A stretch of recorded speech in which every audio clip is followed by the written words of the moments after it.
Well, back guys to Fog Racing. We're here for your Friday practice recap of the Circuit de Barcelona. Now we are doing it on a Saturday morning, but you know what, I'm out. It's 5 to 7, walking the dog. That's what I'm talking about. But this weekend, big promises in round 9. Flexi wings, 5mm,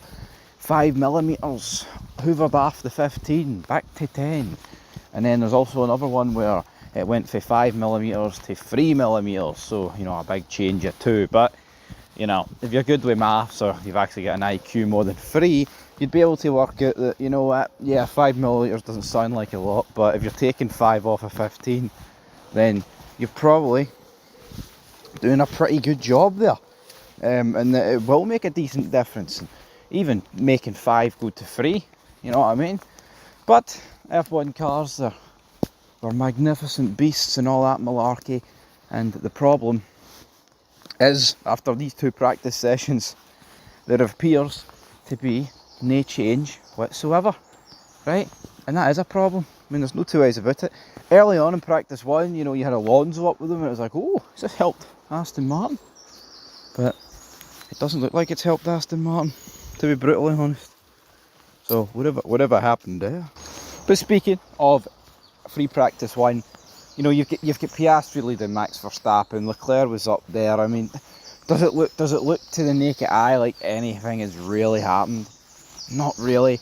When I seen the graphs after practice about like the qualifying pace, it said McLaren and Red Bull are equal.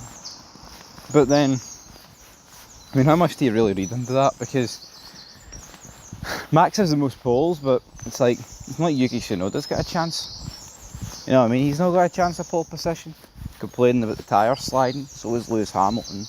Aston Martin's looked really good on the hard tyre, but shite when they tried anything softer, which is weird because, you know, we've seen like in Imola how bad they were on the hard tyre compared to how good they were like on the medium, and I guess the soft wasn't a good race tyre. Speaking of the soft not being a good race tyre, we'll move into FP2. I mean, I guess that's FP1 wrapped up. A few rookies, so to speak, getting their chance, even if some of them were a wee bit older than what you would associate with being a rookie. Anyway, so yeah, going into FP2, a lot of cars complaining about the tyres. The hard tyres around Barcelona, not really usable. The soft tyre degrading after 4 laps. And then basically what we already know is that the medium is going to be the go-to race tyre. But of course, Oscar Piastri led from George Russell. So yeah, Verstappen, I mean, the Ferraris I think took a wee bit of a step back. It looked like in this session. Again, based on qualifying sims and race pace, the Mercedes and the Ferrari are a decent bit behind the McLaren and Red Bull, which is unfortunate. You know what I mean? You want as many teams in the fight as possible. We then seen Alonso up in 7th, Pierre Gasly close behind. I mean, if you were to hazard a guess about who's this affected the worst, you'd probably have to go to Williams, right? And would it explain a lot? I think it would, you know, because I know McLaren, right, have been better this season, but I think there's just a case about McLaren to say, well, you know what, have McLaren got so much better, or have like Ferrari regressed, Red Bull regressed, and also Mercedes, have they kind of regressed? Because see, if you're being honest, I mean, the Red Bull this season's better than it was in like 2/3 of last season, when Max would barely win, even get on the fucking podium, it seemed like.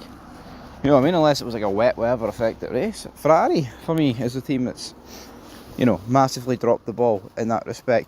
As for Mercedes, they didn't drastically change their car, but I'd say they're worse than last year. You know, Mercedes were winning races last season. You know, are they going to win any races this season? I mean, I wouldn't wait on it. So I would say Williams is the team that seems to be affected by it, based off practice, folks. You know what I mean? I'm hazarding, I guess, here at the end of the day. But they were doing 14th and 15th. But looking at the long runs, they look like 5th fastest. Somewhere in that ballpark. But you know, Williams is a team that traditionally it was very good in a straight line, and that was their strength.